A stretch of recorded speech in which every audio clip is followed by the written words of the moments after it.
You ready? Yep. All right. Good morning, everyone. Thanks for tuning in.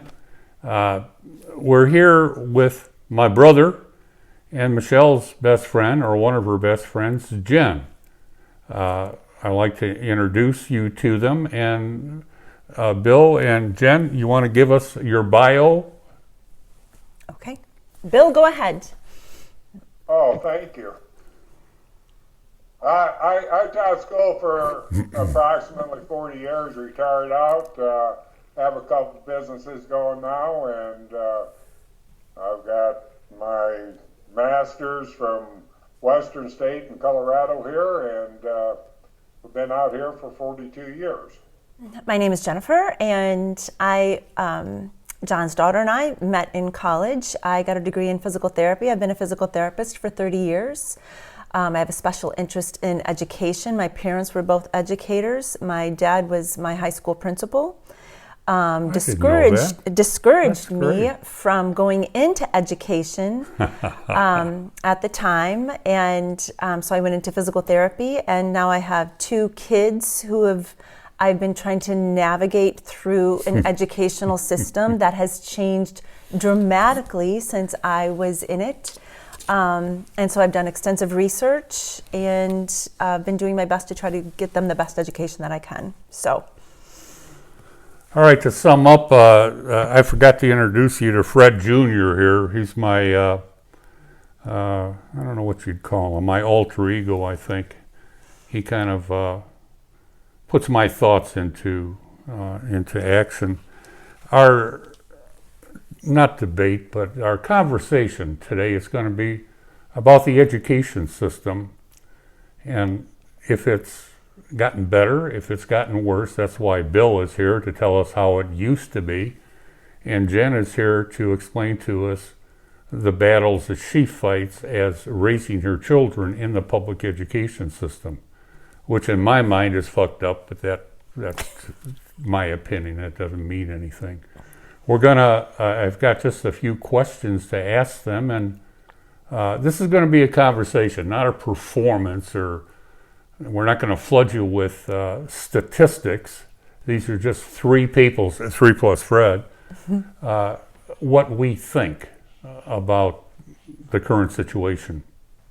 That being said, let me put the first question out there that, and you know, the two participants here have gotten a copy of this agenda. It's an outline, but no one's rehearsed anything, and there's no script or anything. So it's just a couple of things I ask of both the participants here. Don't come out with any bullshit, and speak from the heart. In my world, if you speak from the heart, you can say anything you want, but that's the only two limitations on our conversation today. So let me start out here. Jen, are you happy with today's education system? And number two of that, grade it from 1 to 10, 1 being lowest, 10 being highest. How would you grade the education system based on what you're experiencing with your two teenage children? What I believe is that it is different from state to state. So my kids go to school in Wisconsin. One of my best friends teaches in Iowa, and I have friends who teach in Illinois. And there is a difference from state to state. That's interesting. I have found when my kids got into school, they are now my daughter's on her 4th school. Because she was capable of learning. So my overall experience in the public school system is that it is not designed any longer for students who are capable of learning. It seems because they've gotten away from looking at merit and ability, that has been overwhelmingly apparent. That I would say it's not too far different. And I have a son still in the private school. He's in a private school system. My daughter was there as well for a while, but now she's going to high school. In the public school system, there are more opportunities but it is not about the education. Because of funding, probably. Because of funding, there's more opportunities. There is no emphasis, in my experience, at all on academics. So do you feel the system has been dumbed down on purpose? I don't know. Well, so here's, again, my experience. I'm a physical therapist. 30 years ago, that degree required a bachelor's degree. It then evolved into a master's program, requiring a master's program about 5 years after I was out of school.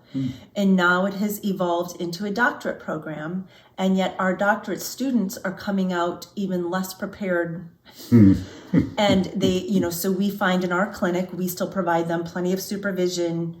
You mean the neophyte Yes, therapist? yes. And they're good people. Oh, sure. They know a lot about insurance. They know a lot about documenting. They know a lot about the language to get reimbursed, but their clinical skills definitely lacking in comparison to how we felt we were educated.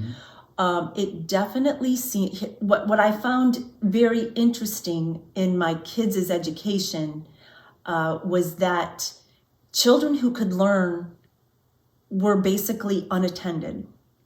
My kids have been bored all through school. They don't know any different.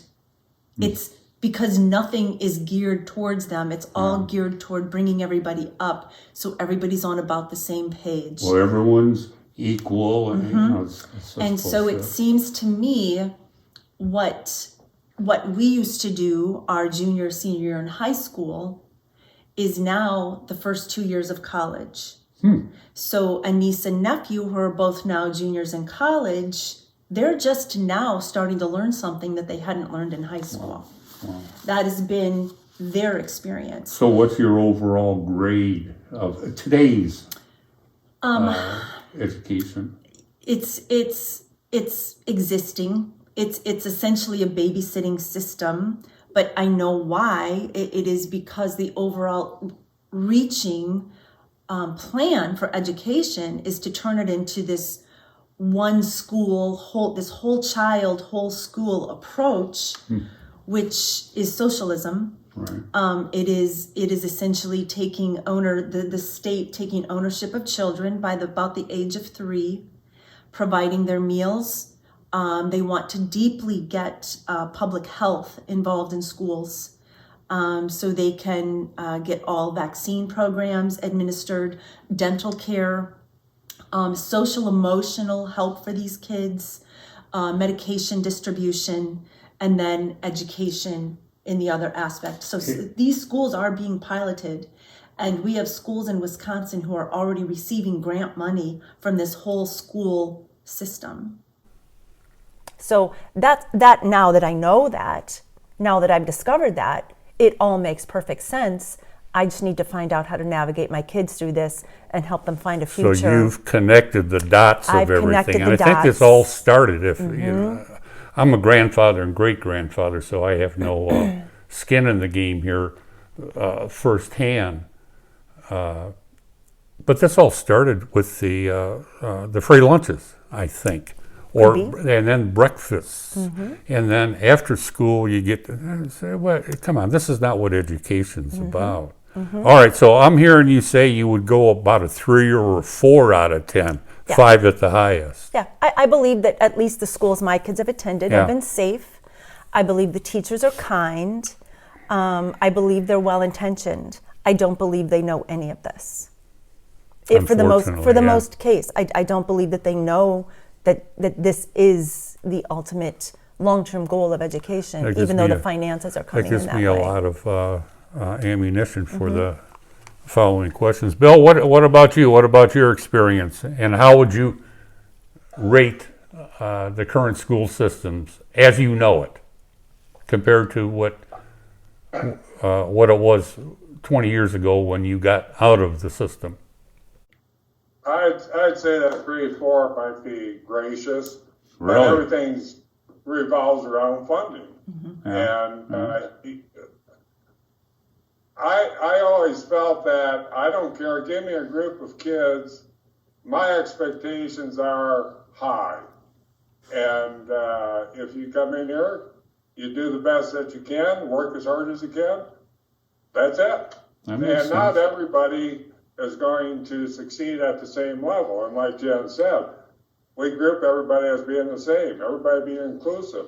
Well, that's true. You can include them, but by the same token, you have the same standards. Some will, they'll be successful in spite of us, is the way I look at it in some cases. The change over the years has been tremendous. And my students always would harass me, how come you're so tough? And I said, I'll be as tough as I want to be, and the good ones survive. And they'd look at me like, what are you talking about? These are my expectations. And if you work hard, you're going to be successful. And we've gotten away from that. How much, John, just like you and I talked about the other day, when we talked about cursive, what's that? Penmanship. Did we do any of that? No. History, well, you learn from history. History repeats itself. And we're not smart enough because of grant money and all the federal funding, this kind of stuff. It kind of puts a shadow over everything. And like Jen said, it should be a local decision on what the curriculum is, not the federal government.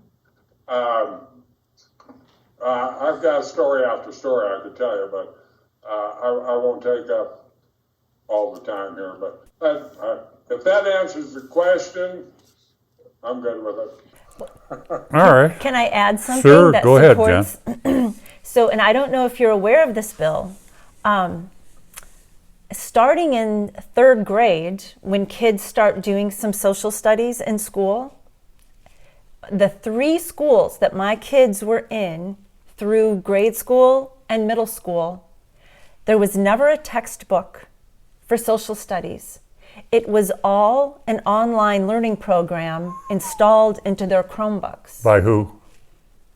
The school, because they chose to use this social studies program, because through Common Core, social studies and science are not testable, which meaning they're not those 2 subjects. You don't get extra dollars if kids test well in social studies or science. All that matters is English and math. I was hoping not to address the Common Core issue until later, but being that you you brought it up in the conversation, what's the negative parts of Common Core?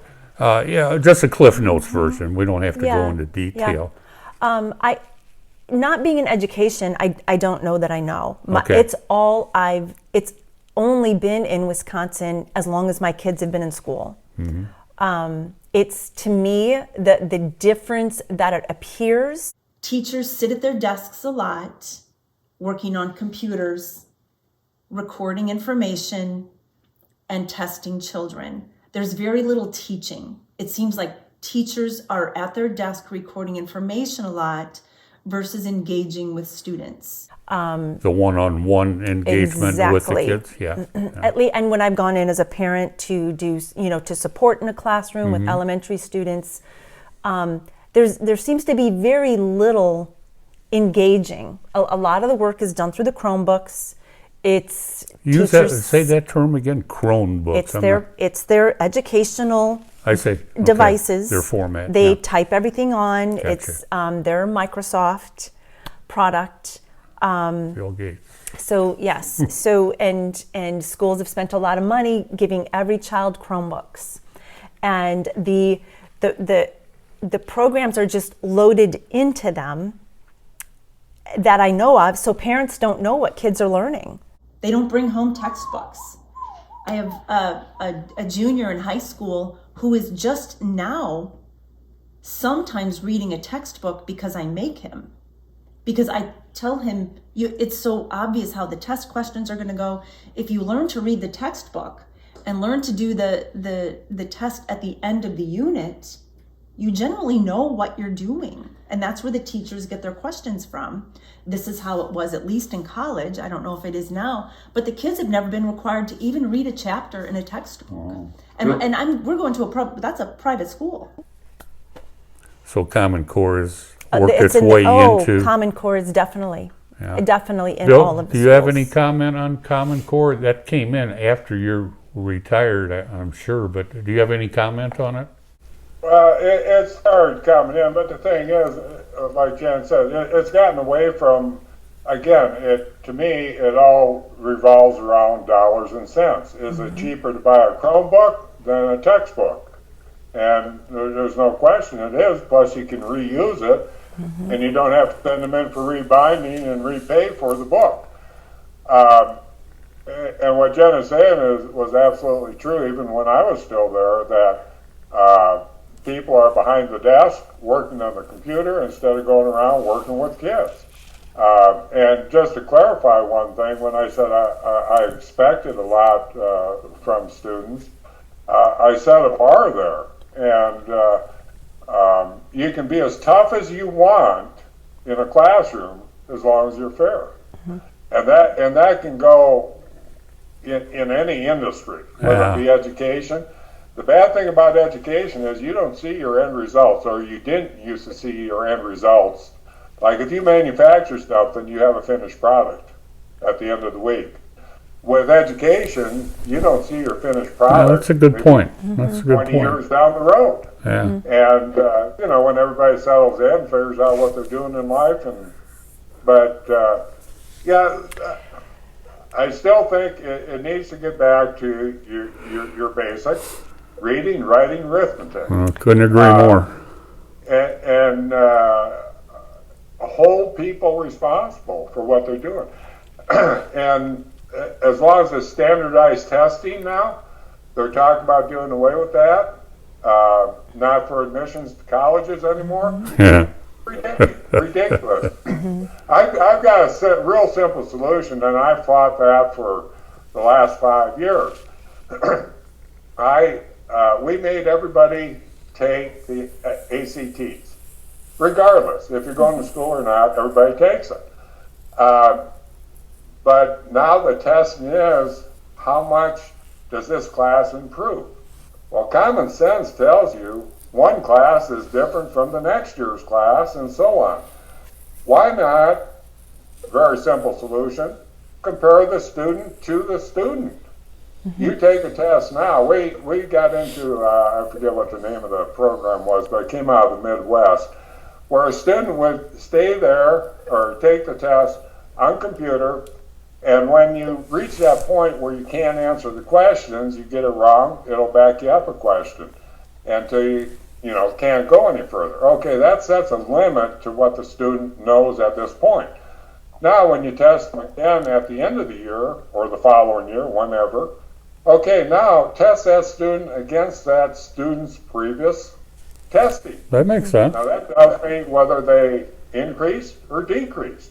I mean, people make that problem out of a problem that can be solved with common sense. Right. But that's just me, and that's one of the reasons I retired. I mean, it got to the point I got tired of banging my head against the wall.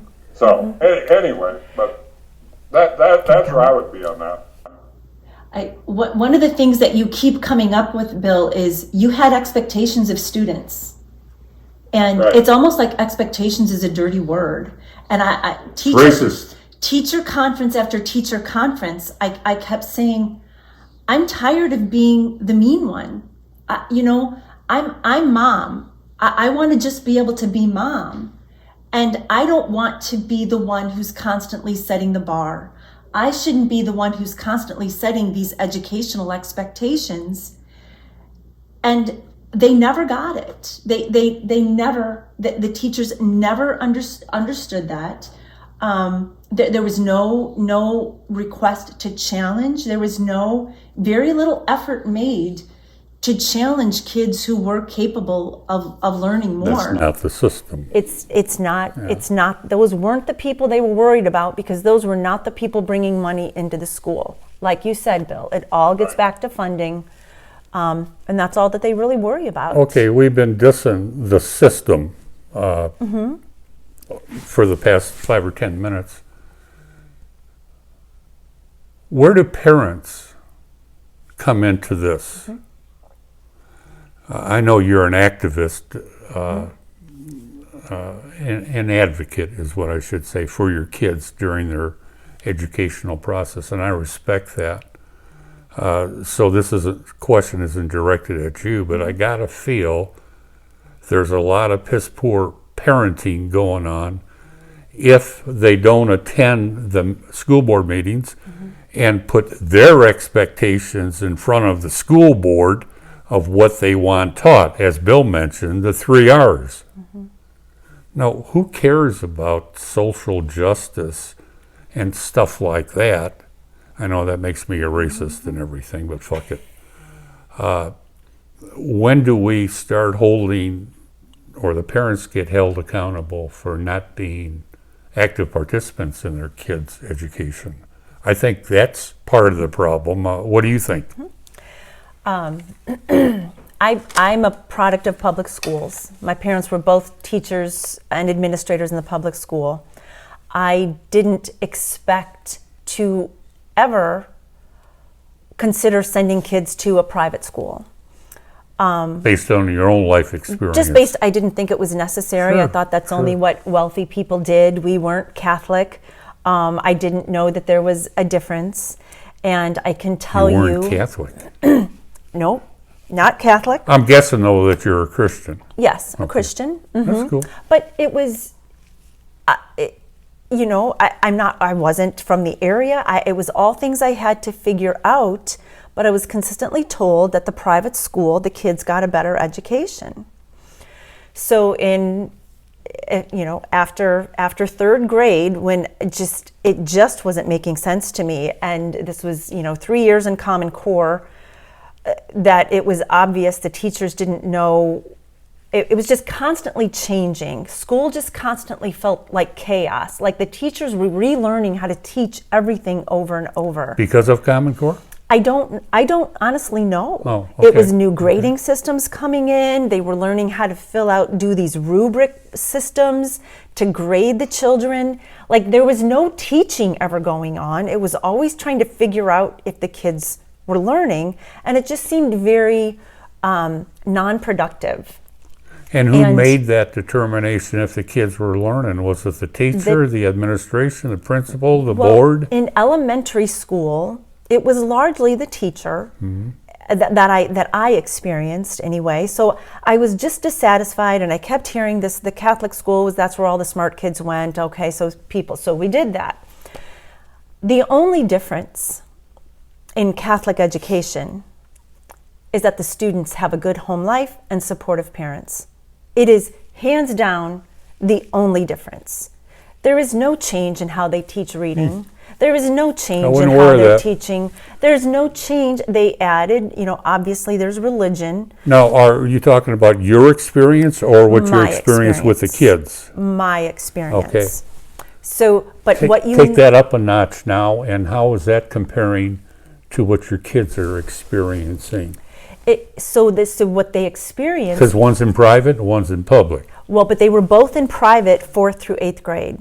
Okay. Okay. So by the time the one that went back to the public school system in 8th grade, she was going there because she's a musician and she's in theater and she's artistic, and they just and she wants to travel. Sure. And there's just so much more money in those programs in the public system. And that's a positive, really. It is a positive thing. And we have not agree. had a negative experience other than she's not getting challenged academically, but I'm kind of over that by now. But so 4th through 8th grade, Well, it hold was... on, time out. You're over it, meaning... Hold on. Don't give me an answer before I ask the question. Oh, trust me, I've thought about this. Meaning that you're over it, meaning that it got better, or you've just accepted it? I've accepted that school is not for academics. Okay. I've accepted... When you said you're over it, that's what... Okay. No, I've accepted that I no longer expect my children to... school is not an academically driven place That's for unfortunate. them. But the difference, the reason the private schools test better, the reason it looks like they're doing better, is because they have parents who unpack the backpacks. They have parents who take the children out to eat, and when they see that the children can't read the menu because they're using the same reading program And they're in 7th grade. that no longer teaches phonics, that no longer utilizes phonics. This is in all the schools. And those parents take it upon themselves to hire a tutor. Those parents take it upon Well, they can themselves. afford They to. can afford it, Right. but they also recognize that there's They a want need. it, yeah. That engaged parents do make the difference. And school Sure. boards say, public school systems say they can't expect anything out of parents, and I completely disagree. Well, I think that's their choice, rather is, than exactly. Yeah, Bill, what's your contribution to that? Were the are the parents partially to blame for the fucked up system? Well, yes. I mean, there are a lot of people that you can blame. You can start with the state because of state testing, that kind of stuff. You need everybody involved. Everything's been pushed off to, not everything, but a lot of things have been pushed into the school that the parents need to be doing.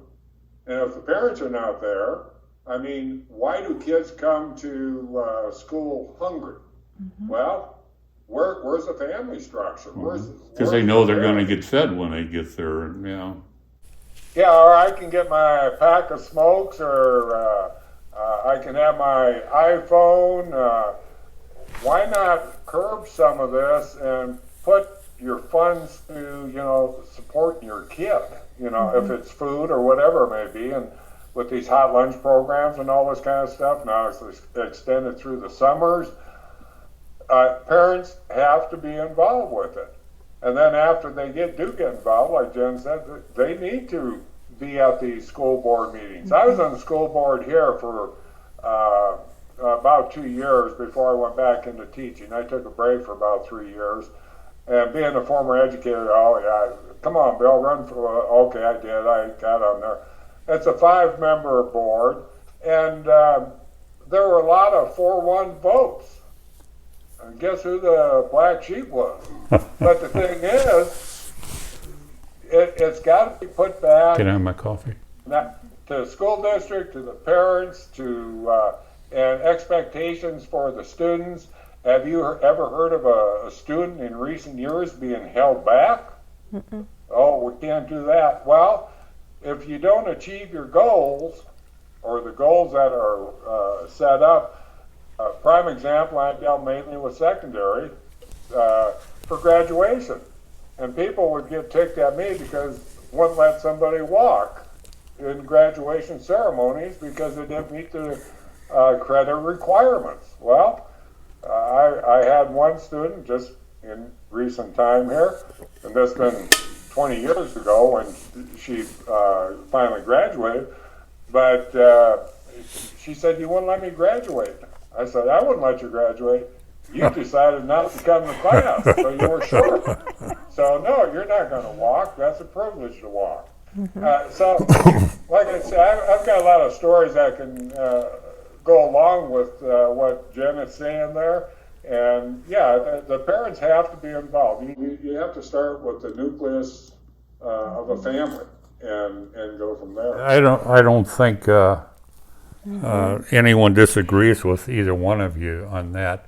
Now, okay, we're assigning blame, and there's enough to go around in everyone involved.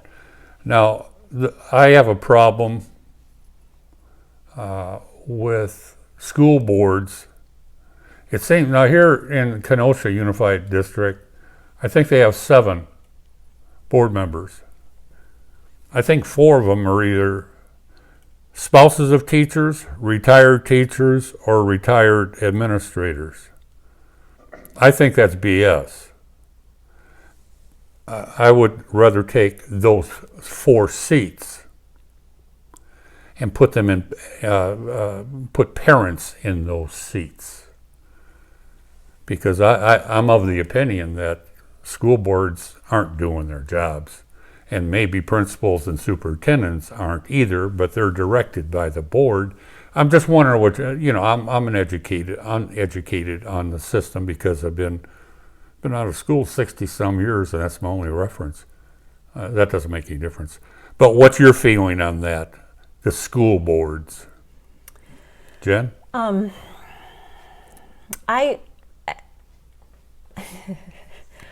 My experience in attending school board meetings is that the school board doesn't seem to really know what's going on in the schools unless they are a teacher. So I'm telling you, this is the way it is. I never thought of that. Yeah, I never thought of that. I talked to my other good friend who's a special education teacher on the way down, and she works in Iowa, and they seem to have a pretty decent system, although she doesn't necessarily see it that way because she is very liberal, so she doesn't like what their conservative governor is doing. But I did it, so her conservative governor is making transparency important in the schools, and I think that's important. As a teacher, though, she doesn't understand why there needs to be rules that third graders don't need to hear words like transgender or. Oh, don't get me going on that. So, but let me tell you, though. But wait, hold on. Mm-hmm. Time out. Transparency leads to accountability.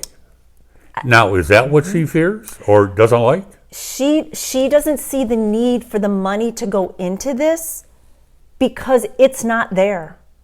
When I told her about us having schools in Wisconsin that are having drag shows for third and fourth graders, she couldn't believe it. And she's very liberal. She didn't support it. But in Iowa, it's not there yet. Mm-hmm. They have kept it out. They have done a good job at narrowing down what it sounds like their curriculum. She doesn't know that because she hasn't been anywhere else yet. You mentioned her governor. Mm-hmm. Kim Reynolds. And she doesn't like the governor? She doesn't like the governor. It's ironic because here in Wisconsin we have a Democratic governor and ex-Department of Instruction. Yes. That's interesting. Yes, and so she wasn't aware of that. Mm-hmm. And so it was an interesting conversation, and I was grateful for her insight, and we try to learn from each other because she always thought I was being very critical of liberals, but she didn't understand what they were bringing in up here because it hasn't hit her personally. And so she didn't understand some of these rules that the governor was implementing. She did not like the governor's speaking out against the COVID policies in Iowa at the time. Even though her kids were benefiting from it, she didn't get it because she didn't see how it was. She wasn't living through it in states that were being more restrictive. Yeah.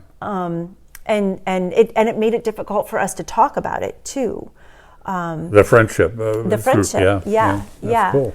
Because to me, it wasn't necessarily political. It was just these are why these different decisions are being made. But everything leads to politics. It seems to. Yeah. Mm-hmm. Bill, what's your contribution to the question? I forgot what the question was. I forgot what the question was too, Bill. The school board. The school board thing. Yeah. I said I had a hard-on for school boards because of the policies they dictate. And what's your experience, being that you were on a school board at one time? Well, I think, like Jen said, being in the classroom and then to school board as far as policies, it gives you pretty good insight. But I think something that needs to be thrown out on here would be people that do get involved with it. How can I say this? They have to be dedicated to what they're doing. I would visit, being on the board, visit the schools. Just pop in. It's a good idea. Into the classroom, you mean? Right. Yeah. But the downtick with some of this is whatever industry, I don't care what it is, you've got 15 to 20% of the people in that or at least be that number, that are not competent or are not doing their job. And to get a person on the school board, 15 to 20% of whoever you get on there, and this is a generalization, that are not going to be very good at what they do. They're not going to be dedicated to it. Being a school board member, if you're dedicated to it, it takes a lot of time. I can believe Depending on that. the size of the district and everything. But it's just like any other job. If you're going to be good at it, you have to put your heart and soul into it to make things better. Agreed. And just one quick comment back to this Common Core. They need to rename that to Common Sense. But I don't know if we have much common sense left. That's the problem. In the bureaucracy, where are you going to find a cup full of common sense, Bill? Although I agree with what you're saying. Yeah, it's tough because everybody follows dollars. The only way you get to people are two things: time and money, and those make the world go round. It's not right, but if you can get into somebody's pocketbook, you'll hear them squawk. Anyways, I'll get off my soapbox now. No, that was good input, Bill. That makes a lot of sense. Except for the school teachers that might be watching this broadcast. In Go my ahead. experience of going to school board meetings, when there have been teachers on the board, I will tell you, I have yet to meet a teacher that I thought didn't want the best for kids. It's just been my experience that, but they also don't, they're kind of caught in the middle because they're trying to do the right thing, but The system doesn't allow it? it doesn't always allow it, and they don't always know. They only have their frame of reference. Yeah. You know, they didn't get. That's where the parents got to come in. It is, and I encourage parents, go to your students' teacher conferences. Yeah. Get yourself in front of the teachers, because I feel like they have students' hearts at hand. And I go to my students, I go to at least one conference every year. Even though I've never had a discipline problem, we've never had grading problems, and I just let them know my concerns, and I thank them for doing their job, and I say, I think you being here is your job, me being here is my job, and I feel like that, and I can tell you, every teacher has said, if every student had an engaged parent, this would be the best job in the world. So, and I'm I a substitute teacher. Oh, are you? I didn't know that. So I've gotten my certificate to sub, and but I'm You're not making the big bucks now, well, huh? and I'm not. But I'm not. I'm not a teacher. I don't have a teaching certificate, but I've taken the sub, so I can be a support staff. Oh, I see. I'm one of the people who goes in and helps to bathe and toilet students. Wow. I help feed them. These are jobs that our schools are doing now. I help do basic hygiene with the multitude of students who have significant health and educational disabilities and communication deficits. That's in your area. That's middle upper class. Take that same issue and put it in Milwaukee as an Exactly. example. Yes. Wow. Yes. I So wasn't aware of that. They have whole teams of people, para aides, who have to sit with, these students have one-on-one help all day long. That's so expensive. It's expensive. Wow. And so that is part of what the schools took on. I don't know if that was in the 70s or 80s with the Disabilities 80s. Act or something like yeah, that. yeah. And so where that is no longer a separate part of education, they get their therapies in school, they get all of these exercises are done in school. So that's an enormous part of the expense of education. You talk about expense. I had some friends years back that got married, wonderful people. Jeffrey and Denise, remember, Miss? They adopted 3 African kids. What was the country they're from? I think they're from Ethiopia. Ethiopia. Oh, Ethiopian kids. Now, obviously, there's a language barrier there. They went over there, picked up the kids here, and put them in school a week later. They don't speak English. I said, Denise, and this is a coffee shop buddy, Yeah. wonderful people. I said, how do they communicate? Well, they have people to interpret for them. Yeah. I said, one-on-one? She said, of course. What do you think my taxes go for? You know, that was an isolated instance, or maybe it's not. It's not. But that's expensive for Christ's So sake. in my little, I'm in a relatively rural right. area in Wisconsin, and we're getting displaced migrants. I just spoke to a second grade teacher last week, and she goes, probably 50% of my class is non-English speaking. And so Wow. they all have, And these are new arrivals? these are, they're new each year, you know, so you have deaf students, blind students, they all have a one-on-one aid. Holy cow.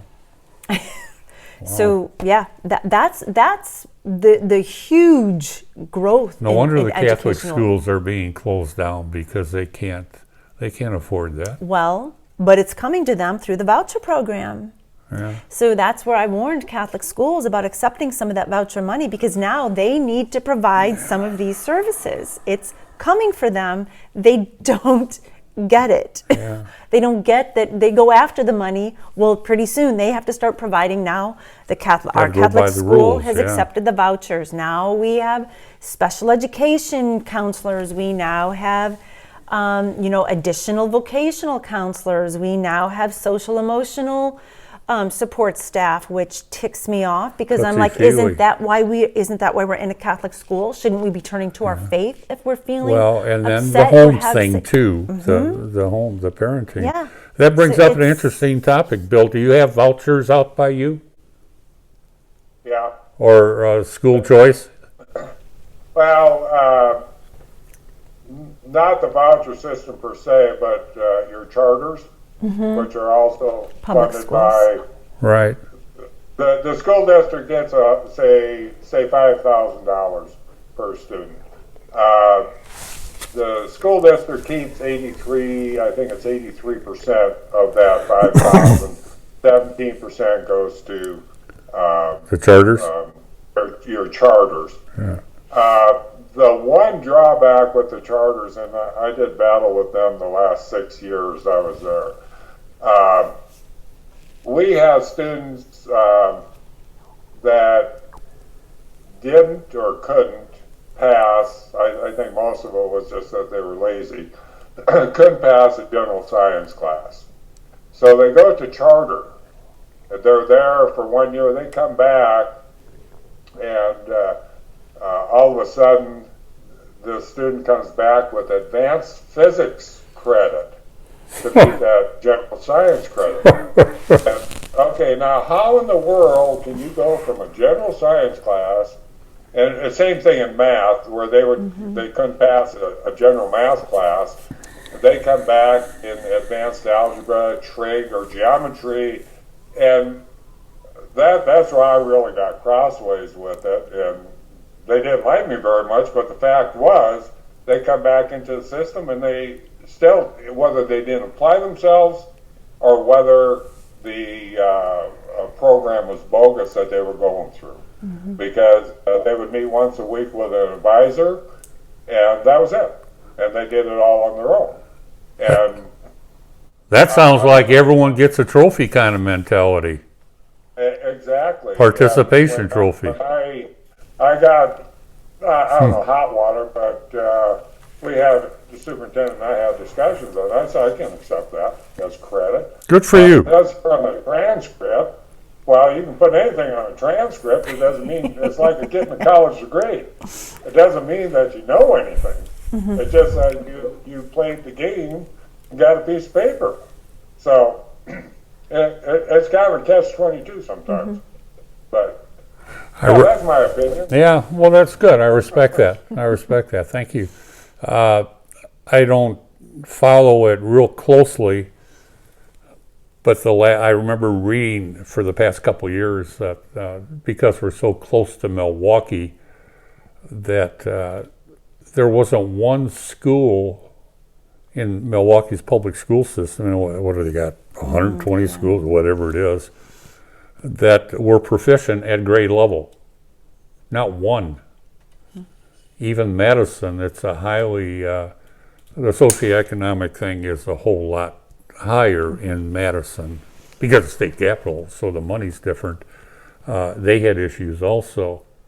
I want to go back to this school board thing because, like I said, I have a problem with that. Obviously, it's my problem; it's not yours or your guys's. I have a problem with teachers or spouses being on that board that sets policy. That doesn't make sense to me because who bargains with the teachers' union for conditions and pay and everything else? You're bargaining against yourself if you've got a bunch of administrators or teachers on that board. That doesn't make sense to me. And on top of that, why does that board have to hire a negotiator for $100,000 to negotiate a contract with the teachers? I think one of the biggest problems is, and I'm not anti-union, but I'm anti having too much power to influence people, like the American Federation of Teachers, the national one. I mean, the money that they throw at politicians, and the whore politicians say, yeah, give me more, I'll do anything you want. Or it seems that way to me. What's your opinion on that, Jen? Or on the issue? Before you said, I'm sorry to interrupt you, before you said that your experience, you said teachers on the board was good because they know what's happening and stuff. So they understand the application of the policies, but the other thing that I've learned is the school doesn't really, they buy their policies. They buy them from a system. So is that system? It's called, well, our school system uses a policy booklet by Neola. It's a policy company that largely sells packets of school policies that keep up with federal and state standards, so they know that the school is covered legally by any recent changes. So it's a CYA thing. It's a cover your ass type thing. So this is where parents got all, and I largely got into this over COVID. You know, I kind of gave up on schools really expecting much academically. But when all I expected of them was to have a school open so my child could play her flute and maybe sing and maybe do a play and maybe see some friends. What was your reaction on COVID? That the schools were keeping them out. Right. And then parents find this policy called Neola 5310. So it was policy number 5310, which allowed schools, in light of a public health emergency, to examine, investigate through invasive measures, or treat students if they deemed necessary without parental consent. So that policy was slipped in, I believe, in like 2017. Before COVID. Before COVID. It might have been a little earlier than that. And so maybe I'm a conspiracist, but it sure seemed preparatory, especially when they want the schools to be an arm of the CDC, which through the World Health Organization, it's all this whole school thing. So I couldn't really give a crap if a teacher's on the school board. In our case, the superintendent runs the show, and at least he's decent. So, you know, Well, doesn't he answer to the board? Oh, no, not in our district. Oh, is that a small district? No, it's the biggest district in the state. It's the biggest school system, one single high school in the state, because we're not divided. We're a community of 40,000. Most communities that big have two public schools. We were kind of right on the border. So you have a unified school district then? Mm-hmm. Yep, Fond du Lac High School. And so... And grade schools are all in one board? Yep. I see. Yep. And so we have a decent superintendent in there, and we realize that the school board is supposed to dictate to the superintendent.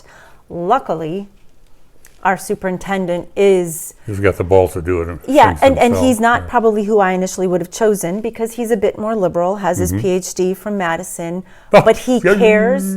He seems to be trying to improve academic rigor, and he was open to allowing kids to get back to school following COVID. He was allowing them.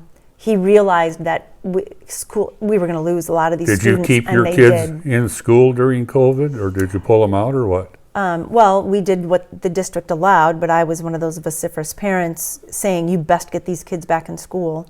And Okay. so the private school let them in a little earlier, and that changed, that kept our daughter, if the public school wouldn't have been open, we would have kept her at the private school. The private school did, They opened up for students a year earlier, okay. with masking and all the mitigating and the ineffective teaching principles, but it still let them be in school. Yeah. They still weren't allowed to sing or play instruments, or so the athletes could go and play in tournaments all weekend long and get together and lift weights and do their things. But the students who But the band sang and the couldn't. band students and the theater students, that was far too dangerous. It was far too dangerous. So Miss, how long we been on this? Hour and a half? 2 minutes. Okay, I think I think we're going to have a part 2 to this, because I mean, the COVID thing in my mind's got there's a lot to talk about there. So this is going to be part 1, and hopefully in the next 30 to 60 days we can do a part 2. And I want to thank Jen for coming all the way down here, and Bill. Aren't you going to give me a rebuttal to that? yes, I think Bill deserves a rebuttal. I tend to be long-winded, Bill. I'm Well, sorry. she talked so long, I lost track of what the question was, Bill. That's what I was going to say. Go ahead, Bill. You said about unions. I just want to throw one quick thing in there. Go ahead. To me, unions serve their purpose over time. And this administration now just gave Oh, boy. is 34 or 36 billion dollars to keep the unions afloat. Yeah? Now, if you are a money manager, I know in my checkbook, if I wrote a $110 check, I only had $100 in there. What happens to my account? But that might be part of part 2. I don't know. But anyways, Well, you get back on the union thing, or to further that, again, from my no experience background, maybe we need a parents' union or a students' union. The union is there for the teachers' well-being, not the kids or parents. Well, again, tales for another day. I want to thank you, Jen, for coming down. Thank you for Bill, asking. thank you for participating way out there in God's country in Hotchkiss, Colorado. anytime. Well, I'm going to be looking for you for part 2. Now that you know to hook up with the internet and everything. I can share with the years. So, All right. Yes. All right, sounds good. Thanks a lot, guys, again. And okay, it's nice meeting you, Jen. Nice to meet you, Bill.